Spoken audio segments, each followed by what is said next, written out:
Integration से related अगर आप चाहते हैं जब भी आपके सामने शॉर्ट क्वेश्चन आए, लॉन्ग क्वेश्चन आए या एमसीक्यू आ जाए, अगर आप चाहते हैं कि आप उसको इजीली सॉल्व कर जाएं, कंफ्यूजन आपके रास्ते में ना आए, तो इस पर्पस को अचीव करने के लिए इस क्वेश्चन के दो मेथड्स आपके साथ डिस्कस किए जाएंगे।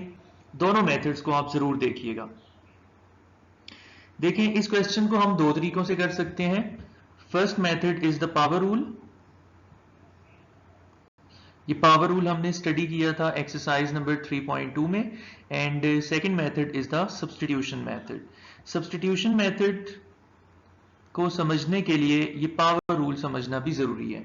और याद रखिएगा एक्सरसाइज नंबर 3.3, 3.4 ये दोनों जो है चैप्टर नंबर 3 की मेन और बड़ी इंपॉर्टेंट एक्सरसाइजेस हैं हर लिहाज से, एग्जाम पॉइंट ऑफ व्यू से भी और अपने कंसेप्ट को बिल्ड अप करने के लिए भी। तो इनको जो है डिटेल से मैं इंशाल्लाह पढ़ाऊंगा, आप जरूर देखिएगा। तो आप देखिए, सबसे पहले जरा इसका फर्स्ट मेथड हम परफॉर्म कर लेते हैं, पावर रूल, जो कि हमने एक्सरसाइज नंबर 3.2 में स्टडी किया था। पावर रूल होता क्या, मैं आपको जरा बता देता हूँ, रिकॉल करवा देता हूँ। देखिए, अगर आपके पास किसी इंटीग्रेशन में कोई फंक्शन,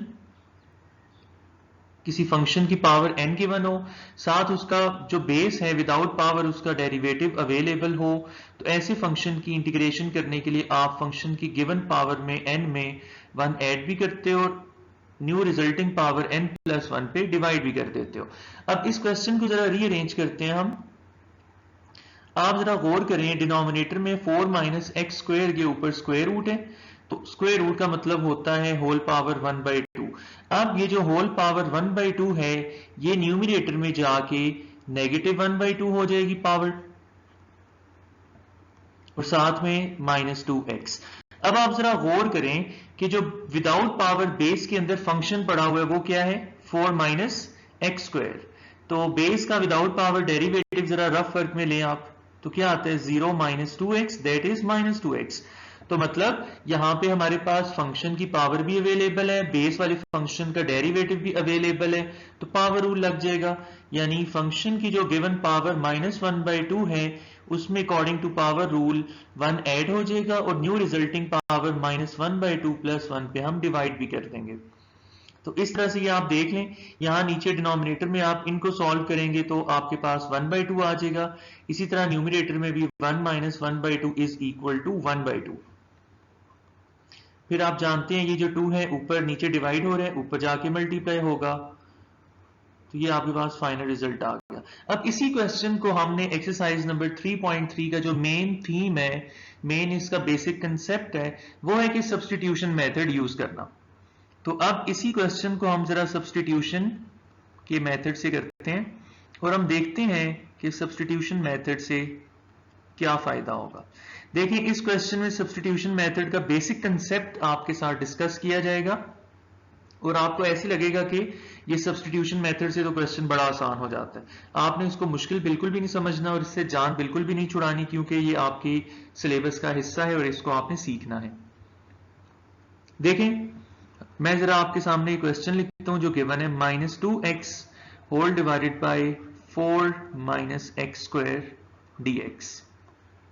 अब उसी तरह जैसे पहले आपने किया था, ये 4 माइनस एक्स स्क्वायर की जो होल पावर है 1/2, ये न्यूमिनेटर में जाके नेगेटिव 1/2 हो जाएगी, साथ -2x इंटू dx लिखा हुआ है। अब सब्स्टिट्यूशन मेथड होता क्या है, आप जरा दोबारा इस पावर रूल की तरफ आए। देखिए, मैंने कहा था कि जब फंक्शन की पावर गिवन हो और साथ उसका डेरिवेटिव पड़ा हुआ हो, तो विदाउट पावर हम इस फंक्शन को सपोज करते हैं, इसको रिप्लेस करते हैं with some new variable. New variable कोई भी आप ले सकते हैं, w y t u v x नहीं होना चाहिए जो पहले आ चुके हैं। तो हम यहां सपोज करते हैं, let us suppose that the basic function 4 minus x square is equal to some new variable, for example y। ठीक है, जब आप क्वेश्चन का वेरिएबल चेंज कर रहे हो फ्रॉम x इंटू वाई, तो आपको क्वेश्चन का डिफरेंशियल भी चेंज करना पड़ता है फ्रॉम dx टू dy। तो डिफरेंशियल निकालने के लिए आप इसकी दोनों साइड्स पे डिफरेंशियल अप्लाई कर दीजिए। आप लिखें taking differentials on both sides, तो ये आएगा differential on 4 minus x square and differential on y। तो 4 का डिफरेंशियल भी 0 होता है, डेरिवेटिव भी 0 होता है। एक्स स्क्वायर का डिफरेंशियल -2x इंटू dx हो जाएगा। ठीक है, तो फाइनल रिजल्ट आ गया 2x dx is equal to dy। अब हमने सब्सटीट्यूशन करनी है, रिप्लेसमेंट लगानी है, तो मैं गिवन क्वेश्चन को लिखना शुरू करता हूं। आप देखें कि हमने 4 माइनस एक्स स्क्वायर को सपोज किया था इक्वल टू y, तो जब मैं इसकी जगह y लेके आऊंगा तो रिजल्ट बनेगा y पावर -1/2। यहां मैंने लिख दिया y पावर -1/2। उसके साथ ये जो सारा एक्सप्रेशन है -2x dx, ये यहां से इक्वल है y dy के, तो replace -2x dx bye dy। तो अब देखिए रिप्लेसमेंट के बाद ये बड़ा एक सिंपल सा क्वेश्चन बन गया, सब्सटीट्यूशन के बाद ये सिंपल सा क्वेश्चन बन गया। पावर रूल लग जाएगा अब इसके ऊपर, यहां बेस का जो फंक्शन है इसकी पावर -1/2 गिवन है और इसका डेरिवेटिव 1 पीछे अवेलेबल है, तो पावर रूल आ जाएगा। According to power rule function की गिवन पावर में 1 ऐड भी कर देंगे और इस पे हम डिवाइड भी कर देंगे।